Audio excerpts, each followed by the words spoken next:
welcome to this channel. I'm Tina Marie J. Welcome if you're new here, my beautiful people. So let's get straight into this video, because let me tell you something. I had made this video and it was pretty long, and I edited the video, and now here I am redoing the whole video. So I am going to do it better this time around. I really wanted to talk about Matthew 18. I wanted to break down from 1 through 20. And if you didn't see the last video, make sure you look up here and check for the last video before you check out this one, where I spoke about the different manipulation tactics that the ICOC and the ICC use, and the different scriptures they use. And Matthew's is one of the popular ones, I would say, that really keeps people in this cult. It really keeps people here. So as much as I know this is a trigger for you guys, I'm gonna try to put the timestamp of where you can just like skip over the whole part where I'm reading the scriptures in the Bible, so you don't have to hear that part, because I know it's triggering. It took me a couple of years before I was able to read the Bible again, and not read it for personal development, but just to read it just for the sake of a video I'm making. It is still triggering for me in a sense. Certain things I read can kind of give me a little emotion, but it's nothing that's out of control. So I'm gonna start. I'm using Bible Gateway. I am starting with the first verse, and then I'm gonna break it down piece by piece. So I'm not gonna read it all in one big chunk. I'm just gonna break it down as I go along, and then I'll just dissect it a little bit and tell you guys just my personal opinion and what I went through when I was a part of the ICOC, and how they use this entire chapter to manipulate and to make me worry and fear leaving. So Matthew 18, starting at verse 1. At that time the disciples came to Jesus and asked, "Who then is the greatest in the kingdom of heaven?" He called a little child to him and placed the child among them. And then he said, "Truly I tell you, unless you change and become like little children, you will never enter the kingdom of heaven. Therefore, whoever takes the lowly position of this child is the greatest in the kingdom of heaven. And whoever welcomes one such child in my name welcomes me." I forgot to mention that this is the NIV, the New International Version, which is the version that this church uses. So I'm gonna break it down from there. So Jesus tells people basically that in order to inherit the kingdom of heaven, they need to become childlike. In the ICOC, and I'm pretty sure in the ICC as well, they tell you during the time that you're doing your studies to get baptized to become an official member of the church, they tell you that you need to become like a child. You need to learn, and you need to allow experiences to come into your life that you've never had before. And a part of this is you listening to what they tell you. So if they tell you to read something, you read it. If they tell you to confess something, you confess it. This is what they usually tell members in the very beginning when you're doing Bible studies, because there have been people who have left in the middle of studies because they're just like, nah, I'm not down with it. And those are the smart ones. There were a lot of people in my church who left in the middle of the studies, and I thought that they were crazy for leaving. But it was because they were told they had to become like a child, which basically means that you have to absorb everything. You have to absorb what you're being taught. And that's where the brainwashing comes in. And this is what cults technically really do, honestly. This is basically what they do. A freaking motorcycle outside is pissing me off. Like, how many motorcycles are out there? Because children are learners, they're teachable. Cults tell all new members to remain teachable like a child. Brainwashing. This is what they do. Now we're gonna move on to the next couple verses. We're at verse 6. If anyone causes one of these little ones, those who believe in me, to stumble, it would be better for them to have a large millstone hung around their neck and to be drowned in the depths of the sea. Woe to the world because of the things that cause people to stumble. Such things must come, but woe to the person through whom they come. If your hand or your foot causes you to stumble, cut it off and throw it away. It is better for you to enter life maimed or crippled than to have 2 hands or 2 feet and be thrown into eternal fire. If your eye causes you to stumble, gouge it out and throw it away. It is better for you to enter life with one eye than to have two eyes and be thrown into the fire of hell. So reading that the very first time in a long time, that was kind of difficult for me to read because it sounds horrible. It's a hideous thing. When I was in this church, I did question this a lot because I just couldn't understand how God would even suggest someone kills himself or harms himself in such a terrible way. And the common thing that I got as a response to my concern over this verse, these couple verses right here, is that this is not to be taken out of context. So they would tell me, don't take it out of context. Don't take it too serious. Don't take it in its literal context. And I just couldn't understand that because they would always say that they follow the Bible by its literal context. But then there are certain verses like this one, which is terrible, where they will say don't take it for its literal context, which is why I feel like the ICOC and the ICC contradict themselves. This is how they contradict themselves. This is how they contradict the things that they say. Either you're gonna take the Bible for what it is or you're not. I mean, there are other churches that also will say don't take that in its own literal context too, but those churches don't read the Bible the way the ICOC reads it. So I feel like they would have a better way to explain this. Me being a former Christian, reading this part right now, it's hard for me to really process what this is trying to tell me, because even if God doesn't really want me to do these things to myself literally, then why say it? Why have it in the Bible at all? That's pretty much what my thinking is. It sounds terrible. I mean, putting something around my neck to drag me down and strangle me as I'm drowning, that's a horrible way to die, because you're being strangled and you're drowning at the same time. I mean, I can only imagine how painful that has to be. So we're gonna move on. We're gonna move on to verse 10. See that you do not despise one of these little ones, for I tell you that their angels in heaven always see the face of my Father in heaven. What do you think? If a man owns 100 sheep and one of them wanders away, will he not leave the 99 on the hills and go to look for the one that wandered off? And if he finds it, truly I tell you, he is happier about that one sheep than about the 99 that did not wander off. In the same way, your Father in heaven is not willing that any of these little ones should perish. So I remember with the parable of the wandering sheep, what my discipling partner would tell me.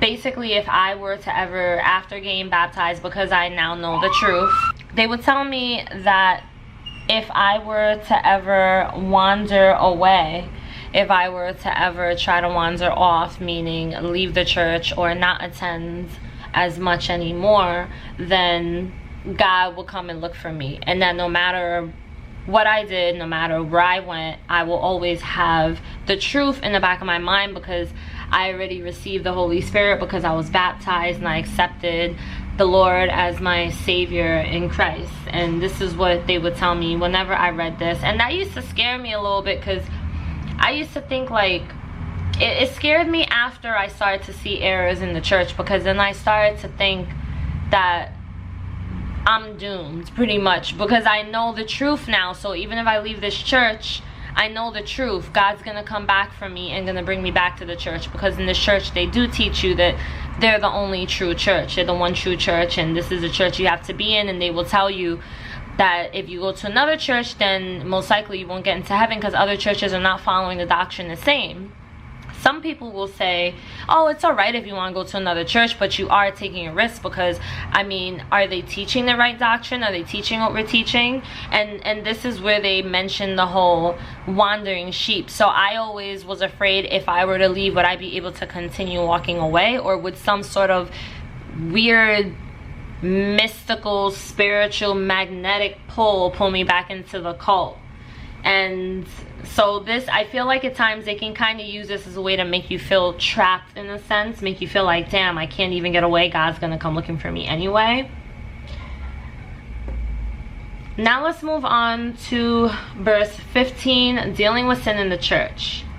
If your brother or sister sins, go and point out their fault just between the two of you. If they listen to you, you have won them over. But if they will not listen, take 1 or 2 others along, so that every matter may be established by the testimony of 2 or 3 witnesses.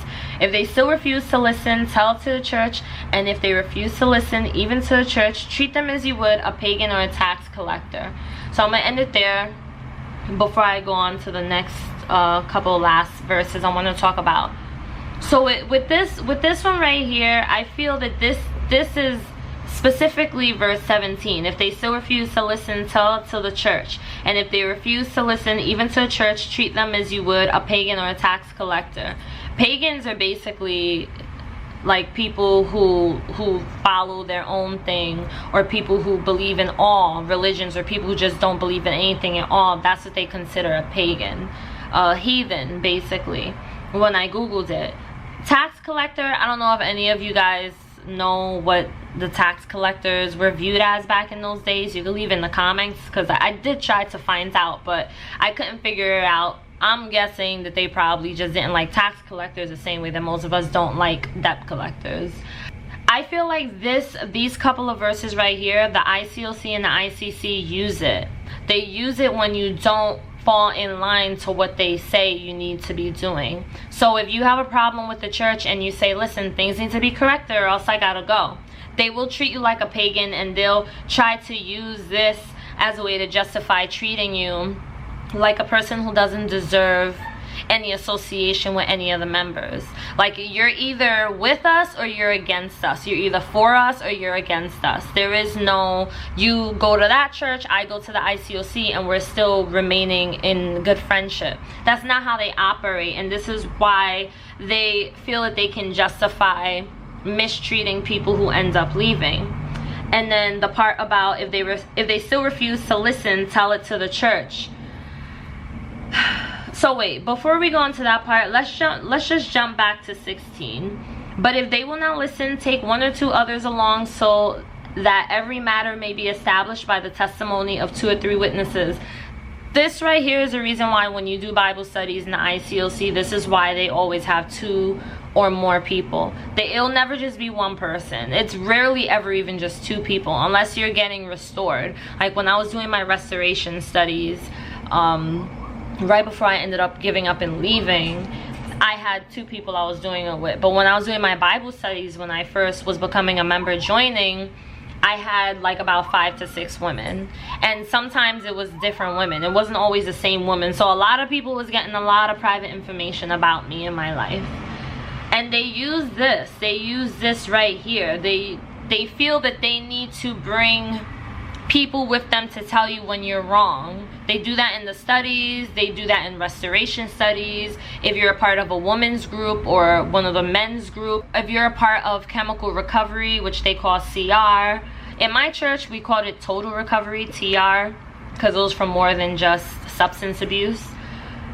If you're a part of any of these things, they will say, well, we need to have 2 or more people.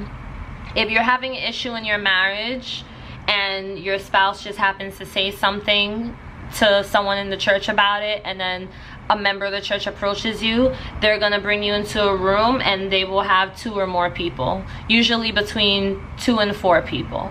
And this is the verse that they use to say that it's okay to do that, because meanwhile you may not be comfortable with that, because more than likely the people that you're sitting in front of to speak to and to confess things to, or to express what you've done, you don't know these people personally, so to give them your personal business is not gonna feel comfortable. But after a while, being brainwashed in this church, they teach you to be forced to become comfortable and to think this is a normal thing to do, when it's not. You're literally just telling your business to a bunch of people you don't know. I mean, the ICOC always admits that they're not perfect, yet they want us to believe that everyone in here is perfect enough for us to give our personal information. So it just doesn't make any sense.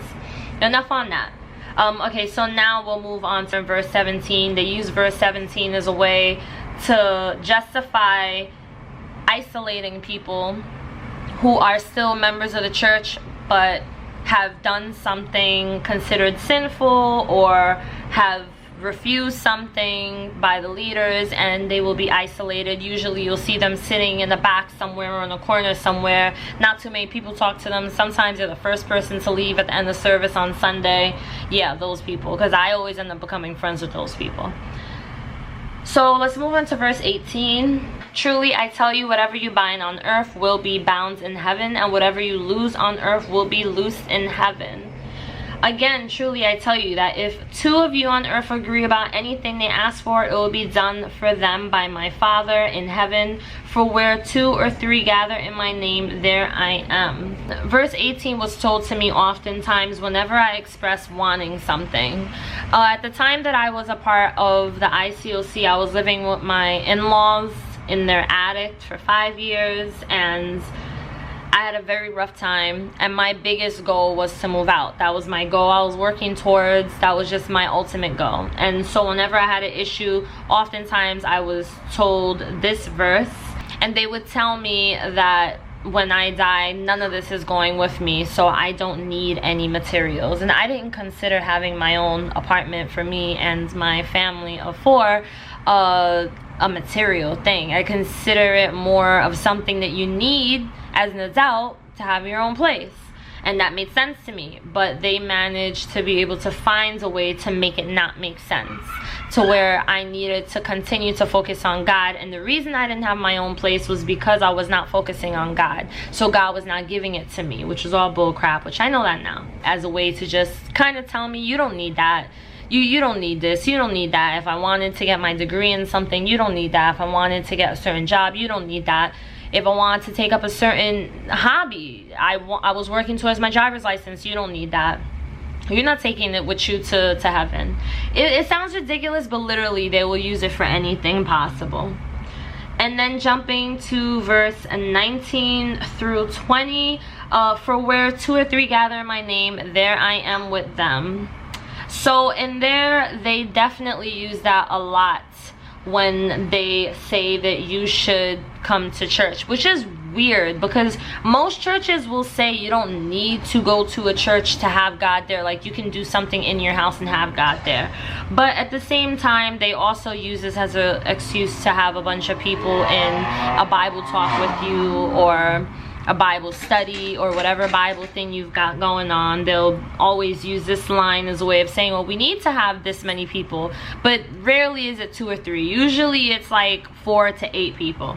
It's a lot of people sometimes, especially if they lie and say, oh, we're gonna have coffee and all this and make it sound interesting. Yeah, they're gonna have that, but they're also gonna have a whole lot of Bible talk and wanting to know your business. And we're going off track. So that is my opinion. That's how I feel about that. This is a very strong chapter that they definitely use. It's not the only one, but it's one that I personally have heard oftentimes, that I've had to deal with oftentimes, and it was one that was not easy for me, because of the fact that it made me feel like I need to stay. Every time I dissected every verse in this chapter, all I got was, you need to stay for this, you need to stay for this, you need to stay for this. And I had so many questions I couldn't understand, but at the same time I didn't feel free to ask the questions, because I felt like I would be attacked in some sort of way, or like they would have something to back it up, and then that wouldn't make sense to me, and then I'd have more questions and more, and I just didn't want them to know I was questioning everything, because I didn't want to seem like I wasn't progressing up the pyramid of the ICOC. I wanted to look like I was growing spiritually, because I personally felt that I was at the time, but I never really got recognition. I was always looked at in such a negative light. I always needed to be worked on. And so these scriptures really did help me to stay for as long as I did. I was there for 7 years, but thankfully I finally realized that I had a brain of my own again, and I snapped the hell out of it, and I got out. Enjoy the rest of your day. Stay safe. If you enjoyed this video, give it a thumbs up, and also make sure you just subscribe and hit the bell notification so you know when next time I put out another video. Love you guys all so much. I'll see you in the next video.